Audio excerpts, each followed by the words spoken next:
अच्छा, आज के इस लेक्चर में हम प्लेजरिज्म रिपोर्ट के बारे में डिस्कस करेंगे।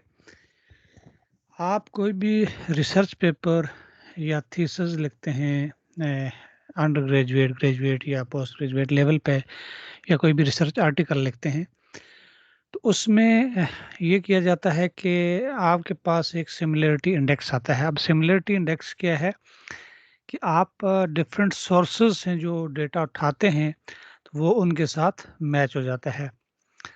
हम जितने भी रिसर्च आर्टिकल्स लिखते हैं या पेपर लिखते हैं या थीसिस लिखते हैं, तो उनमें ये होता है कि आपका कुछ बैकग्राउंड इंफॉर्मेशन होती है, बैकग्राउंड नॉलेज होता है। और वो बैकग्राउंड नॉलेज आप ऑब्वियसली आप प्रीवियस स्टडीज़ जो हैं, रिसर्च आर्टिकल्स हैं, बुक्स हैं, जर्नल्स के पेपर्स हैं, कॉन्फ्रेंस पेपर्स हैं, वगैरह वगैरह, जो भी पब्लिश्ड रिसोर्सेज हैं, आप उनसे उठाते हैं। लेकिन इसमें ये है कि एक प्लेजरिज्म की एक सिमिलरिटी इंडेक्स का एक लेवल है, जो कि डिफरेंट ऑर्गेनाइजेशन, इंस्टीट्यूशन, यूनिवर्सिटीज़, जो एक मिनिमम लेवल जो है वो कट ऑफ लेवल रखा जाता है कि उससे ज़्यादा नहीं होना चाहिए।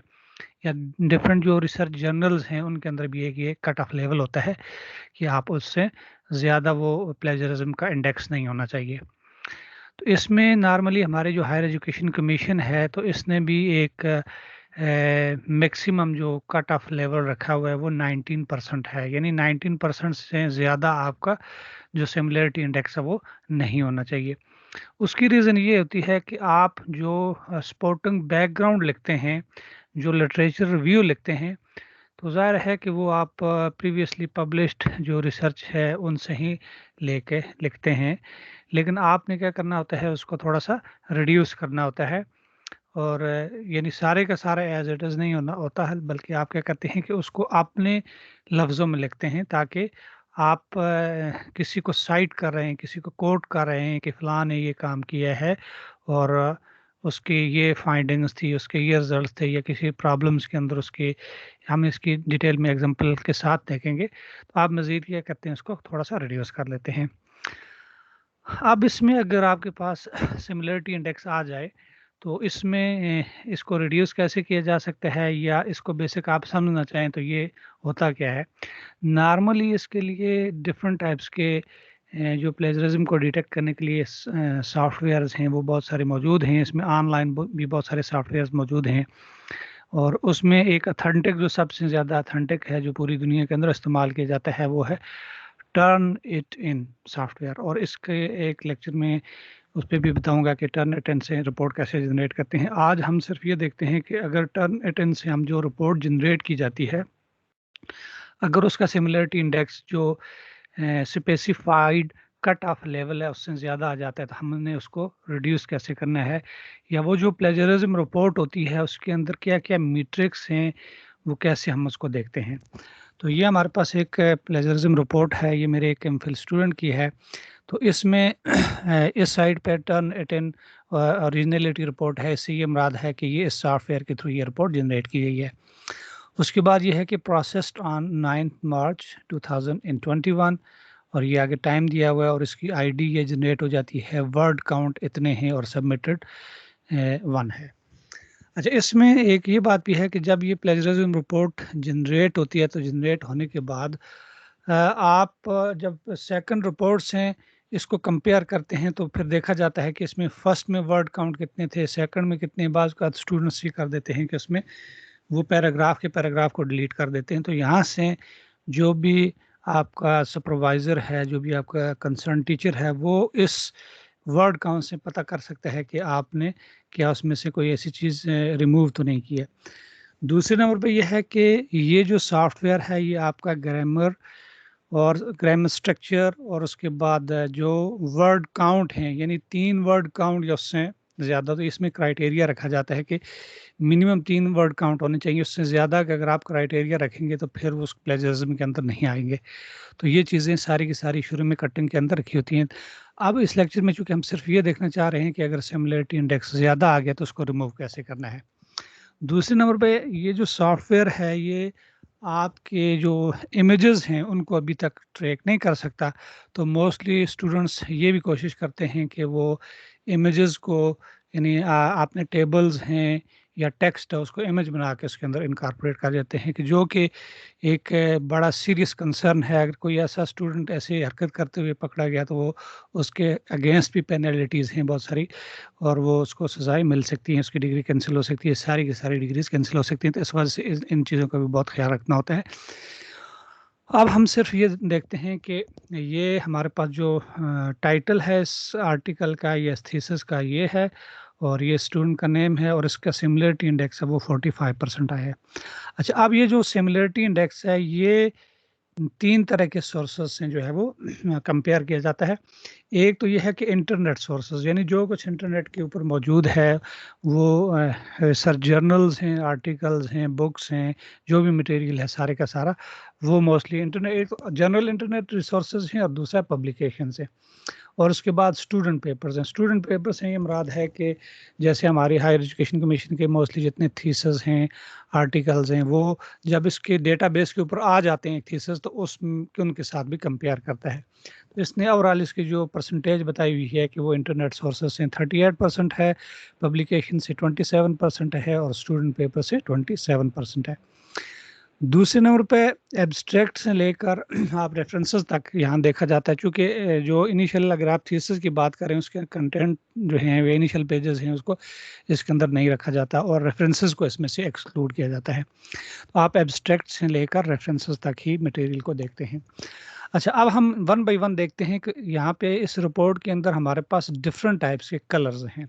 तो ये डिफरेंट डिफरेंट जो कलर्स हैं, हर कलर डिफरेंट सोर्स को बेसिकली रिप्रेजेंट कर रहा है कि हर सोर्स से आपने कितना डेटा लिया हुआ ये वो उससे कितने परसेंट मीट करता है। और नॉर्मली हमारे पास जितने भी थीसिस हैं, आर्टिकल्स हैं, या हमारे पास जर्नल का रिक्वायरमेंट है, तो उसमें ये देखा जाता है कि आपके पास हर सोर्स जो है उसकी जो सिमिलरिटी है वो 5% से कम होनी चाहिए, नंबर वन। और दूसरे नंबर पर यह है कि ओवरऑल जो उसका सिमिलरिटी इंडेक्स है वो 19% से कम होना चाहिए। ये नॉर्मली हर जगह पे देखा जाता है, और जर्नल्स की भी यही रिक्वायरमेंट है, और यही हमारी हायर एजुकेशन कमीशन की भी रिक्वायरमेंट है। अच्छा, अब इसमें ये देखें कि एक इसके अंदर जो फर्स्ट सोर्स है ये है 6% मैच, और ये कहता है कि फ्रॉम इंटरनेट है, और 26 नवंबर 2020 बायोमेडिकल इंजीनियरिंग ऑनलाइन। अच्छा, अब यहाँ ये सोर्स बता देता है, मतलब अगर आपने इसको अंडरस्टैंड करना हो कि ये कहाँ से लाया हुआ है, लिया हुआ है, तो ये बेसिक आप ये देख लें कि ये सेम सोर्स जो है वो 6% 26 नवंबर 2020 को एक हमारा ही पेपर है बायोमेडिकल इंजीनियरिंग ऑनलाइन, तो उसके ऊपर से कुछ इंफॉर्मेशन या कुछ एब्स्ट्रैक्ट्स हैं या मेथड से कुछ चीज़ें उठाई होंगी, उनको रिफ्रेज किया होगा या आपको एज इट इज़ लिखी होंगी, तो इस वजह से ये ज़्यादा इसकी परसेंटेज बता रहा है। उसके बाद हमारे पास एक और सोर्स है, ये 2% मैच है पब्लिकेशन से। तो अगेन ये एक और कॉन्फ्रेंस पेपर है, और इसके साथ कुछ इंफॉर्मेशन है, और ये देखें ये पहले वाला रेड कलर था और ये ग्रीन कलर है। इसी तरीके से ये 1% है, और ये 1% अगेन ये कह रहा है कि ये इंटरनेट से मैच हो रहा है, और ये 9 नवंबर 2017 में कोई चीज़ पब्लिश हुई है, और ये उससे ये सोर्स से उठाया हुआ है। इसी तरीके से एक और है, ये 7 जनवरी 2021। अब ये डायरेक्टली इंटरनेट की इस यूआरएल से कोई इन्फॉर्मेशन उठाई हुई है, तो उसको उसने उसके साथ कंपेयर किया हुआ है। अगेन यानी आपने जो जो सोर्स जिस सोर्स से लिया हुआ है वो कहाँ पे अवेलेबल है, कहाँ पब्लिश्ड है, किस डेट को उठाया हुआ, तो ये सारे के सारे इंडिविजुअल सोर्सेज वो बता देगा। तो ये मोस्टली बाकी जितने भी सोर्सेज है हमारे ये 1% या उससे कम है, लेकिन जब हम इनको कंबाइन करते हैं तो इसकी सिमिलरिटी हमारे पास 45% बन जाती है। तो अब इसका तरीकाकार ये एक तो ये समझना है कि हर सोर्स बेसिकली क्या है और उनको हमने रिड्यूस कैसे करना है। तो पहले नंबर पर इसमें इंपॉर्टेंट बात यह है कि आप कोशिश ये किया करें कि जिन सोर्सेज की सिमिलरिटी ज़्यादा है आप उनको रिड्यूस करें, और जिनकी 1% या उससे कम है तो आप कोशिश करें कि उनमें ज़्यादा टेक्स्ट अगर आपकी आ रही है तो उनको रिड्यूस करें, अगर नहीं आ रही है तो आप उसको एज इट इज़ छोड़ सकते हैं। फ़र्ज़ किया कि हम इसके एब्स्ट्रैक्ट से लेकर चलते हैं। अब ये जो एब्स्ट्रैक्ट है, अगर आप इसी थीसिस को देखें तो ये मैं आपके सामने ये थीसिस है, चूँकि ये चीज़ उठाई हुई है, आप थीसिस के एब्स्ट्रैक्ट पे आ जाएं, ठीक है ना। ये एब्स्ट्रैक्ट से ऑनवर्ड हमने चीज़ें दी हुई हैं, तो ये इसका एब्स्ट्रैक्ट है, तो आप यानी वहाँ से सोर्स को देख के इस थीसिस के अंदर आप चेंजेस करेंगे। अच्छा, अब इसमें ये देखें कि the huge volume and problematic image quality of the portable chest X-ray. अब यहाँ से ये जो दो लाइंस हैं ये ठीक है। इसमें आप ये देखें, ये जो रेड कलर है इट मीन कि एज इट इज आपने उठाया हुआ है या किसी और जगह पे ये ऑलरेडी काम पब्लिश हो चुका है तो आपने लाया हुआ है। लिहाजा इसका ये तरीकाकार है कि ये जो रेड कलर में टेक्स्ट है आप इसका स्ट्रक्चर चेंज कर दें या आप इसको रीफ्रेज कर दें। तो मोस्टली सेंटेंस का स्ट्रक्चर चेंज करने से क्या हो जाता है कि उसकी मीनिंग तो सेम रहते हैं लेकिन ये प्लेजरिज्म वहाँ से रिमूव हो जाता है, क्योंकि हमने जस्ट किसी चीज़ का बैकग्राउंड देना है। किसी ने ये काम किया था तो वो उसको एक से ज़्यादा बंदे डिफरेंट फॉर्मेट में कोड कर सकते हैं। उसके बाद आपके पास इसी एब्स्ट्रैक्ट के अंदर ये जो है, जैसे अब ये डेटा सेट है, अब डेटा सेट के अंदर फर्स्ट ये कोविड-19 है, बैक्टीरियल निमोनिया है, फलां है, तो आप इसमें इनकी अगर अरेंजमेंट चेंज कर लें, लाइक दिस वन फर्स्ट है, सेकंड है, थर्ड है, तो इनकी अरेंजमेंट चेंज करेंगे तो फिर भी इसमें से प्लेजरिज्म क्या हो सकता है, रिमूव हो सकता है। यानी आप स्ट्रक्चर चेंज करें या उसके अंदर मल्टीपल ऑप्शंस हैं तो आप उनको रीअरेंज करें तो उससे भी ये प्लेजरिज्म खत्म हो जाता है। ये जस्ट कुछ टेक्निक्स हैं जिनसे आप इनको थोड़ा सा रिड्यूस कर सकते हैं। लेकिन मसला ये है कि चूंकि बैकग्राउंड जब आपने किसी चीज़ का लिखने कोड करना है, डेटा सेट एक ही डेटा सेट को उसको हज़ारों तरीके से लोग अपने डिफरेंट पेपर्स के अंदर यूटिलाइज करते हैं, तो कुछ ना कुछ उसने यानी एक कट ऑफ दिया हुआ है मैक्सिमम कि आप वहाँ तक उन चीज़ों को देख सकते हैं। इसके अलावा इसी पेपर में आप आए मज़ीद लाइक ये अगेन ये बताया हुआ है कि कोविड-19 इंट्रोडक्शन में, ये इंट्रोडक्शन के अंदर है in 2019 a series of pneumonia caused by this. तो ये सेम पेपर से वो चीज़ें उठाई हुई हैं, यानी ये पेपर ऑलरेडी जो पब्लिश हो चुका है उसके अंदर यूज़ किया हुआ, लिहाजा इस स्ट्रक्चर को, इस सेंटेंस को भी आप यहाँ से चेंज करेंगे। इसी तरीके से आपके पास ये डिफरेंट कलर्स हैं, ये इन इंटरनेट सोर्सेज उठाया हुआ जो ब्लू है, तो ये भी यानी मैच हो रहे हैं, तो लिहाजा इन स्ट्रक्चर्स को भी आप जाके थीसिस के अंदर चेंज करें। ठीक है।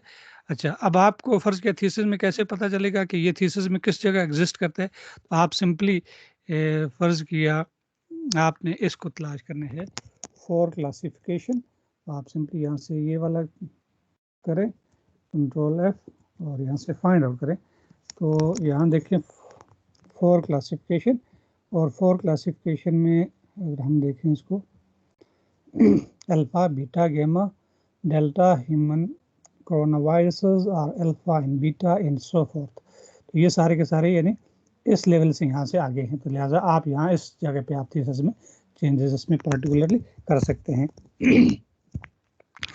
इसी तरीके से हम डिफरेंट अदर सोर्सेज को देखते हैं, लाइक आपके पास ये है, तो यहाँ से ये जो एरिया है ये सारे का सारा एज इट इज़ है, तो लिहाजा आप इसको भी रिफ्रेश करेंगे। इसी तरीके से ये एरिया है, ये किसी और सोर्स से उठाया हुआ है, आपने इसको भी रिफ्रेश करना है।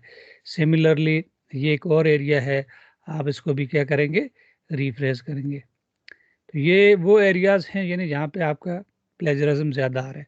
और अगेन अगर आपने इन किसी को भी चेक करना है कि वो आपके आर्टिकल में या थीसिस में कहाँ एग्जिस्ट कर रहा है, तो यहाँ से सिंपली इसको कॉपी करें और अपने थीसिस के अंदर जाके उसको क्या करें, पेस्ट करें, और उसके बाद आपको वो वहाँ पे ले जाएगा, और अगेन आप वहाँ उस पार्टिकुलर टेक्स्ट को थीसिस के अंदर चेंज करें, क्योंकि यहाँ पे तो चेंजेस आपने नहीं करनी, इसको सामने रख के आपने वहाँ पे चेंजेस लानी है। इसी तरीके से ये टेक्स्ट है, ये आपकी मिलती जुलती है, आप इसको वहाँ पे जाके रिफ्रेश करेंगे। और अब ये जो बाकी आपकी टेक्स्ट है, लाइक ये टेक्स्ट है, ये किसी से मैच नहीं हो रही है, इट मीन्स कि ये रिफ्रेश है, सारी की सारी नई तरीके से लिखी हुई है। तो यहाँ कुछ ऐसी चीज़ें जैसे आपके पास ये है, ये स्मॉल सोर्सेज है, इनको अगर ना भी चेंज करें या इनकी आप तरतीब थोड़ी सी चेंज कर दें तो इनसे प्लेजरिज्म ख़त्म हो सकता है। लेकिन आपके पास जो सोर्सेज ज़्यादा टेक्स्ट कंटेंट करते हैं, यानी 3-4 सेंटेंसेस वो एज इट इज़ हैं, तो वो प्लेजरिज्म में आते हैं। आपके पास अगर 3 वर्ड्स हैं, 3 वर्ड्स की यानी इसके अंदर मिनिमम क्राइटेरिया होता है, वो हो सकते हैं, लेकिन अगर उससे ज़्यादा होंगे तो वो उसको अपने अंदर एज ए प्लेजरिज्म में लेता है। तो इस तरीके से आपके पास ये डिफरेंट अदर सोर्सेज हैं, यहाँ एक क्रिटिकल स्टेप है, ये प्लेजरिज्म में आ रहा है, ये आ रहा है, तो ये डिफरेंट यानी साथ साथ उनके सोर्सेज बता रहा है कि ये सोर्स नंबर कौन से आ रहा है, ये बताया हुआ है। ये फॉर 148 पे थे जो लेकिन 148 पर ये कलरिंग दी हुई है, 154 है तो ये का प्लेजरिज्म आ रहा है। इसी तरीके से यहाँ से आप इसको चेंज करेंगे, इस टेक्स्ट को चेंज करेंगे 1 by 1, ठीक है। और उसके बाद आप इनको चेंजेस करेंगे। बाज़ का ये होता है कि आपके पास सम टाइम एक पैराग्राफ के अंदर ही कुछ ज़्यादा चीज़ें होती हैं जिनकी वजह से एकदम से वो सोर्स आपका ज़्यादा इंक्रीज हो सकता है, और ये जो मिनिमम वाले एरियाज़ हैं इसके अंदर इतना कोई ख़ास फ़र्क नहीं पड़ता। लिहाजा आप कोशिश ये करें कि जहाँ पे आपकी ज़्यादा टेक्स्ट हाईलाइट हो रही है आप उसमें से प्लेजरिज्म को रिमूव करें। फिर इन एरियाज़ के अंदर आप प्लेजरिज्म को रिमूव कर सकते हैं। ये जो है इस एरिया में आप इसको रिमूव कर सकते हैं, यानी रिमूव से मुराद ये है कि आप सेंटेंस का स्ट्रक्चर चेंज करें और उसके बाद उसको रीफ्रेज करें।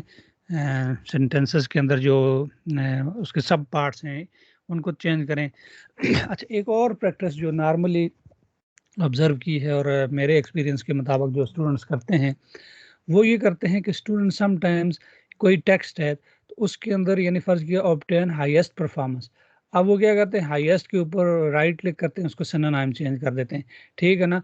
बाज़ औक़ात वो क्या करते हैं कि ऐसा सिनोनिम यूज़ कर देते हैं कि जो उस सेंटेंस के स्ट्रक्चर के मुताबिक वो वहाँ पे फिट नहीं आता। तो लिहाजा ये काम करने से बाज़ औक़ात ये होता है कि आपका थीसिस हो या आपका पेपर हो उसका यानी आप प्लेजरिज्म तो आप कम कर लेंगे, लेकिन उसकी आउटकम्स जो होंगी वो ऐसी बनेगी कि उसको जब कोई एक्सटर्नल रिव्यूअर देखेगा या पेपर का रिव्यूअर जो देखेंगे वो ये समझते हैं कि इनकी इंग्लिश इतनी वीक है कि इनसे कोई चीज़ समझ नहीं आती। यानी आप बाज़ औक़ात ऐसा सिनोनिम्स यूज़ करते हैं कि जो उसके कंप्लीटली मीनिंग चेंज कर देता है, या वो वाला वर्ड वहाँ पे फिट नहीं है, अप्रोप्रिएट नहीं है, वो कहीं और फिट होता है तो आप चेंज करते हैं। तो लिहाजा ये स्टूडेंट्स ये कभी ये वाला काम ना करें कि सिनोनिम्स चेंज करके तो उसका प्लेजरिज्म रिमूव करें। बेहतरीन ये है कि आप सेंटेंसेस के स्ट्रक्चर चेंज करें। स्ट्रक्चर से मुराद ये है कि समटाइम्स आप एक्टिव से पैसिव में लेके आ सकते हैं, एक सेंटेंस को स्मॉल पार्ट्स में डिवाइड कर सकते हैं, इन सो ऑन। तो इस तरह की कुछ टेक्निक्स हैं, इनके बारे में हम एक अलग से लेक्चर देखेंगे कि इनको हम कैसे करते हैं। इसी तरीके से आपके पास ये कुछ और सेक्शंस हैं, लाइक 2.2.3 है, तो इसके अंदर ये वाला एरिया है ये ज़्यादा मैच हो रहा है, तो लिहाजा आपने इसको भी क्या करना है, रीफ्रेश करना है। इसी तरीके से ये कुछ और सोर्स है इसको भी आपने रीफ्रेश करना है। तो ये वाले कुछ पार्ट्स हैं। फिर इसी तरीके से ये सेक्शन 3.2 है, तो ये एज इट इज़ सारी की सारी कहीं से उठाई हुई है, तो इसको भी आपने क्या करना है, रीफ्रेश करना है। अगेन ये वाले जो पार्ट्स हैं, लाइक आप इसमें से कोई एक जुमला देख लें, फ़र्ज़ किया हम एक देख लेते हैं कि ये लिखा हुआ है कि deep learning allows computational models that are composed of multiple processing layers to learn representations of the data with multiple levels of abstractions. अब आप इस जुमले को यानी इस तरीके से चेंज करना है कि मीनिंग उसके सेम है लेकिन उसका स्ट्रक्चर चेंज हो जाए। इसी तरीके से आपके पास ये सेंटेंस बाय सेंटेंस आप इसको चेंज करेंगे। इस तरह से methods have dramatically improved the state of art in speech recognition, visual object recognition, फलां फलां फलां। अब इसके अंदर ये बात करिए आसान होता है कि आप स्पीच रिकग्निशन है, आप इसमें विजुअल ऑब्जेक्ट रिकग्निशन पहले कर दें, स्पीच रिकग्निशन बाद में कर दें। इसी तरीके से इनकी तरतीब चेंज करेंगे तो उसमें से प्लेजरिज्म को रिमूव कर लेगा। अब इसकी मेन रीज़न ये है कि यानी इसको इन एरियाज़ के अंदर यूटिलाइज़ किया हुआ है। ज़ाहिर है यूटिलाइज़ किया हुआ है तो हम तो कोट कर रहे हैं, लेकिन हम एज इट इज़ नहीं लिखेंगे, हम थोड़ा सा स्ट्रक्चर उसका चेंज कर लेंगे जिससे उसके अंदर से प्लेजरिज्म जो है वो रिमूव हो जाए। उसके बाद आपके पास ये जो मेथड्स हैं, अगेन ये वाली चीज़ें जो हैं इनको आपने थोड़ा सा क्या करना है, चेंज करना है। ये भी प्लेजरिज्म के अंदर आ रहे हैं, ठीक है। ये किसी सोर्स के अंदर ये मौजूद है, तो जिन सोर्सेज के अंदर आपकी टेक्स्ट ज़्यादा जो आ रही है आपने क्या करना है, उनको उसमें से रिमूव करना है, और बाकी जिनके अंदर ये कम सोर्सेज हैं, कम टेक्स्ट है, तो आप उससे कोई फ़र्क नहीं पड़ता। तो ये आपके पास एक इसका ओवरऑल मेथड है जो आप प्लेजरिज्म को है इसको इसमें से रिमूव करते हैं। तो अगेन आपके पास ये एक सिमिलरिटी इंडेक्स है, और ये सिमिलरिटी इंडेक्स आपके पास जो है ये इसका लेवल जो है ये नॉर्मली ये 19% या 15% से कम होना चाहिए, और हर सोर्स में जो इसका सिमिलरिटी इंडेक्स है वो 5% से कम होना चाहिए। ये बेसिक मिनिमम रिक्वायरमेंट है। तो इसके मुताबिक आप अपने थीसिस के अंदर से, अपने रिसर्च पेपर्स के अंदर से आप क्या कर सकते हैं, प्लेजरिज्म को रिमूव कर सकते हैं। और जब आपने रिमूव किया उसके बाद दोबारा से इसको सिमिलरिटी इंडेक्स के मुताबिक इस टर्निट एंड सॉफ्टवेयर से गुजारते हैं, और गुजारने के बाद दोबारा रिपोर्ट देखी जाती है, और फिर उसके अंदर ये भी देखा जाता है कि आपके पास वर्ड काउंट कितने हैं, क्या वर्ड काउंट वो पूरे के पूरे पैराग्राफ डिलीट तो नहीं कर दिए। दूसरे नंबर पे ये भी स्टूडेंट्स करते हैं कि वो डबल कोट्स लगा देते हैं, और उसमें भी प्लेजरिज्म, चूँकि ये डबल कोटेशंस को रीड नहीं करता, एक्सक्लूड करता है। लेकिन अगर आप कोटेशन को जो एक्सक्लूड करवाएंगे तो वो आपका यानी काम कहीं भी पकड़ा गया तो वो बाद में आपकी डिग्री के लिए प्रॉब्लम बनेगा। तो इस वजह से हमेशा जो भी काम करना है वो जेन्युइन करना है। आप जो प्लेजरिज्म रिमूव करने का, जो सिमिलरिटी इंडेक्स रिमूव करने का जो स्टैंडर्ड वे है, आप उसको ही फॉलो करें और उसके मुताबिक उसको रिमूव करें। तो इस तरह इसमें ये include course, exclude biography, exclude matches less than 3 words, ये नॉर्मली ये इसके अंदर स्टैंडर्ड वे होते हैं और बाज़ का स्टूडेंट्स यहाँ से भी करके करते हैं। लेकिन इसका ऑथेंटिक वे ये है कि आपका जो टीचर है, कंसर्न जो सुपरवाइज़र है, वही आपके थीसिस को चेक करे और उसकी सिमिलरिटी रिपोर्ट जो है वो उसको जनरेट करे। तो ये एक सिंपल सा एक लेक्चर था, क्योंकि मोस्टली स्टूडेंट्स जो हैं वो उनको ये प्रॉब्लम फेस होते हैं। तो मैंने कहा कि 1 बाय 1 हर एक को बताए तो सब स्टूडेंट जो वैसे बेनिफिशियल हो सके। तो ये हमारा आज का टॉपिक था और इस तरीके से हम 1 बाय 1 मज़ीद लेक्चर्स भी देते रहेंगे। ओके।